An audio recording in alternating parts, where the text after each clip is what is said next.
பார்த்துட்ருக்குது பல்சுவை செய்திகள் YouTube channel. இந்த சேனலை தொடர்ந்து பார்த்துட்ருக்கவங்க எல்லோருக்கும் நன்றி. இப்போ தான் புதுசாக பார்க்குறீங்க அப்படின்னா சேனலை சப்ஸ்கிரைப் பண்ணிக்கோங்க. அப்படியே பக்கத்தில் இருக்க பெல் ஐக்கனை கிளிக் பண்ணி ஆல்ன்றதை செட் பண்ணிட்டீங்க அப்படின்னா நாங்கள் போடுற ஒவ்வொரு வீடியோவோட நோட்டிஃபிகேஷனும் உங்களுக்கு வந்துடும். வாங்க ஃப்ரெண்ட்ஸ், வீடியோக்குள்ளே போகலாம். அனைவருக்கும் வணக்கம். பல்சுவை செய்திகள் சேனலை பார்த்துட்ருக்க உங்கள் எல்லாருக்கும் மிக்க நன்றி.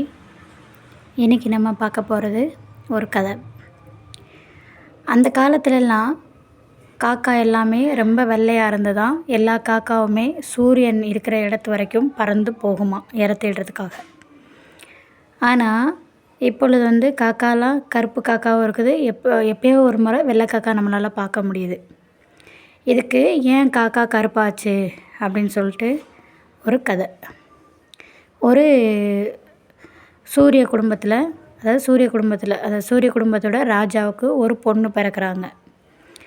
அந்த ராஜாவுக்கு ஒரு பொண்ணு பிறக்கிறாங்க. அவங்க பெரிய பிள்ளை ஆகிற வரைக்கும் வீட்டை விட்டு வெளியில் வரமாட்டாங்க, வீட்டுக்குள்ளேயே தான் இருப்பாங்க.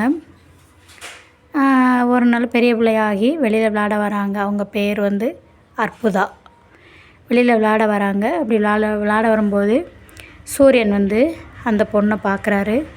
சூரியனுக்கு அந்த பொண்ணை ரொம்ப பிடிச்சி போகுது. ரெண்டு பேரும் ஒருத்தருக்கு ஒருத்தர் பிடிச்சி போய் நண்பர்களாக பழகுறாங்க, பேசுகிறாங்க.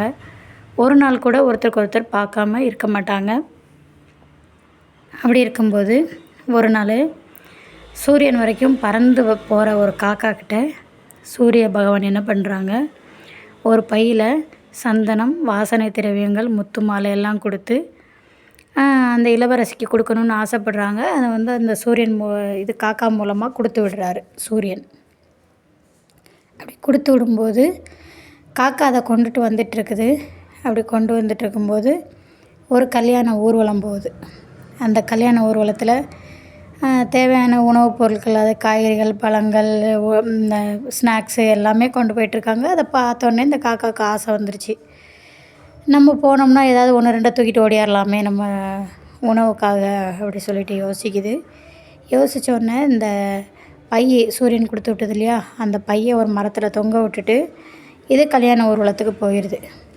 இதை கீழே இருந்து இன்னொரு மனுஷன் பார்த்துட்டே இருக்கான்.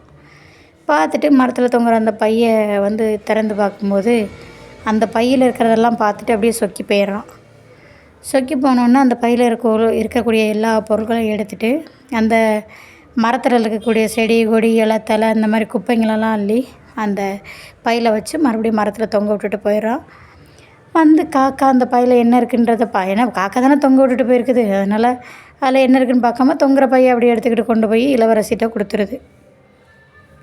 இளவரசி அதை பார்த்துட்டு ஷாக் ஆகிட்டு, இந்த சூரியன் ஏன் இப்படி பண்ணுச்சு, அது மேலே நான் எவ்வளோ பாசம் வச்சுருந்தேன், அன்பு வச்சுருந்தேன், இந்த சூரியன் என்னடானா குப்பையை பைக்குள்ளே வச்சு நம்மளுக்கு கொடுத்து விட்ருக்குதே அப்படின்னு சொல்லிட்டு அந்த பையை தூக்கி எரிஞ்சிட்டாங்க கோவத்தில்.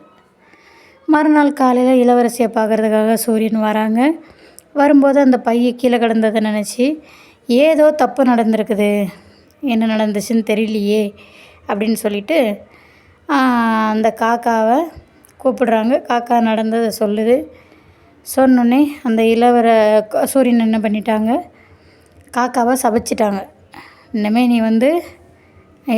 நீ கருப்பாக தான் இருப்ப அப்படின்னு சொல்லி அந்த சூரியன் காக்காவை கோவத்தோடு பார்த்தோன்னே காக்கா கருப்பாயிடுச்சு. சூரியனும் பூமியை விட்டு தூரமாக போயிட்டாங்க அப்படின்னு சொல்லி ஒரு கதை. இந்த கதையிலேருந்து என்ன தெரியுது அப்படின்னா, எந்த ஒரு செயலை செய்யும் போதும் அந்த செயலை தெளிவாக செய்யணும். நம்மளுக்கு கொடுக்கப்பட்ட பொறுப்பை நம்ம கரெக்டாக செஞ்சு முடிக்கணும். இல்லாட்டி இந்த மாதிரி விளைவுகளெல்லாம் சந்திக்க வேண்டியது இருக்கும் அப்படிங்கிறத இந்த கதை உணர்த்துது.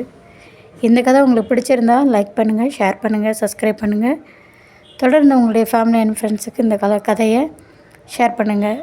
உங்களுடைய கருத்துக்களை கமெண்டில் சொல்லுங்கள். தேங்க்யூ.